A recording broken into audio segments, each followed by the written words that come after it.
How do you know what makes for a good nucleophile? Well, nucleophiles are essentially bases, and so a lot of the trends that make something a particularly strong base will also apply for nucleophiles. Unfortunately, the parallel is not precise, and that's because a nucleophile is something that generically will donate electron density to something else, whereas a base is specifically, in the eyes of most organic chemists, a nucleophile that is attacking a proton, a nucleophile that's attacking a hydrogen. So some of the factors parallel each other quite nicely, and some of the factors do not as well as you'd like. But the trend that does seem to matter a great deal is bigger is better. The bigger your nucleophile, the better it is as a nucleophile. So I- is a fantastic nucleophile, Br- is worse than I-, Cl- is worse than that, and fluorine, being quite small relative to the others, is much worse by far. Sulfur is a better nucleophile than oxygen in general. Phosphorus is a better nucleophile than nitrogen. Again, if you're looking at a specific atom and you go down one in the periodic table, you have encountered now a better nucleophile. The reason for this is traditionally given as polarizability, which is to say, the bigger the nucleophile, the more it can kind of distort its electron density as it nears the carbon it's going to interact with. So this carbon right here is delta plus, the nucleophile that's coming in is delta minus, and chloride is relatively small, and those electrons are held relatively tightly, so the electron cloud around the chlorine cannot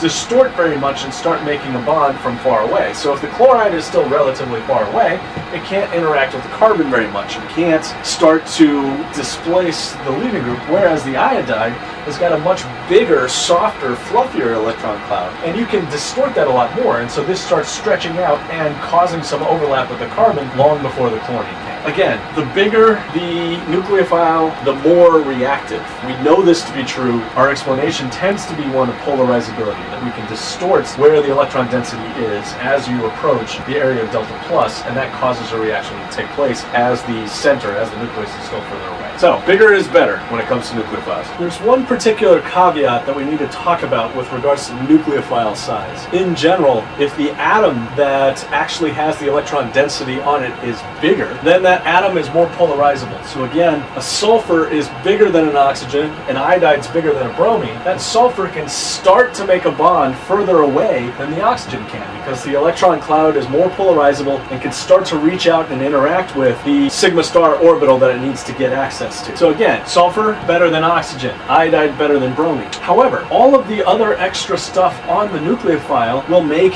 a significant difference. Methoxide is a dramatically better nucleophile because it's got a small single methyl on the rest of the molecule as opposed to just the oxygen, than tert butoxide, which has this enormous group that isn't part of the attacking thing but still gets in the way. We've described tert butoxide as being sterically hindered relative to methoxide, and what we mean by that is all of this stuff is too big. It will bump into things. By the same token, if you have a deprotonated methylamine, like this, it is a very small molecule with a reasonably good chance of delivering that minus charge directly where it wants to go. However, if you have diisopropyl amide, as we describe it, this is a very, very strong base because that can access protons very easily. We will pretty shortly describe lithium diisopropyl amide as a very, very strong base because it's huge, it's sterically hindered. This minus is really, really wanting to grab hold of a plus somewhere. So what it will do is grab a hydrogen atom, because hydrogen atoms are very small, but it really can't get access to anything else because the isopropyl groups are so big.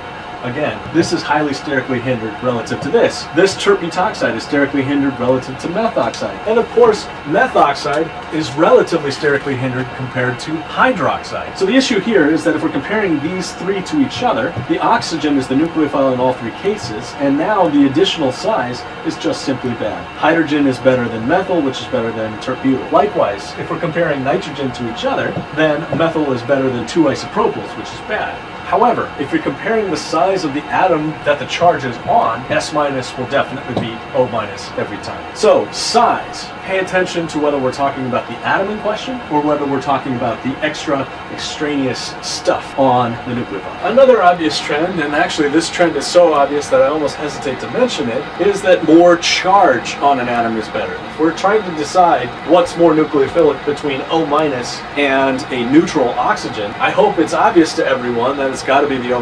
What is a nucleophile? Well, it's an atom that has too much electron density. This has a ton of extra electron density. It really really wants to make bonds. Whereas this has some electron density share, but as soon as you share the electron density on this molecule, then that oxygen will become plus. Whereas if you share the electron density in this molecule, then the oxygen will be neutral and content. Said another way, a minus on an oxygen is very nucleophilic, whereas an oxygen that does not have a minus is not particularly nucleophilic, although it is nucleophilic in the abstract. Again, more charge, always better. If we're talking about nitrogen, this is dramatically more nucleophilic than the nitrogen that's neutral, although this is still nucleophilic. And then, of course, we have not a nucleophile at all. If you look at this molecule and see a nucleophile there, then I encourage you to repent and sin no more, because these hydrogens have used up all of the electron density on that nitrogen. There's no electron density remaining. Another really important nucleophile trend is that the less electronegative the atom, the more nucleophilic it will be,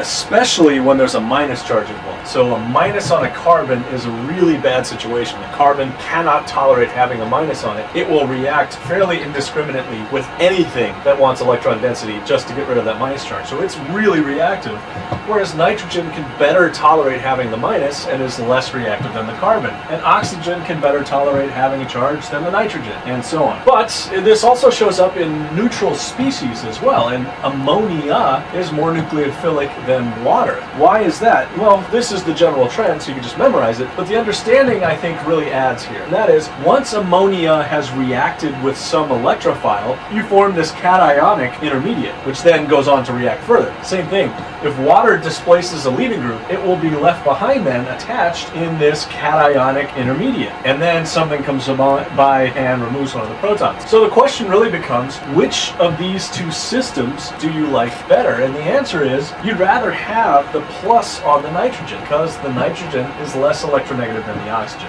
The nitrogen can better tolerate having a plus on it than the oxygen can tolerate having a plus. So that means that it's easier for the nitrogen to go ahead and react and form this plus charged intermediate, whereas it's higher energy for the oxygen to react. Or putting this into some form of reaction coordinate diagram, if we start at roughly the same energy of the reactant and either ammonia or water, then the NH3 is a lower energy intermediate that you go through before going on to products, which means that the hump you need to get over to get to that lower energy intermediate is lower. Whereas it's relatively harder to access that higher energy intermediate, and it means that you have to go over a higher energy barrier to get there. Again, reaction coordinate diagrams are often the way organic chemists choose to think about material like this.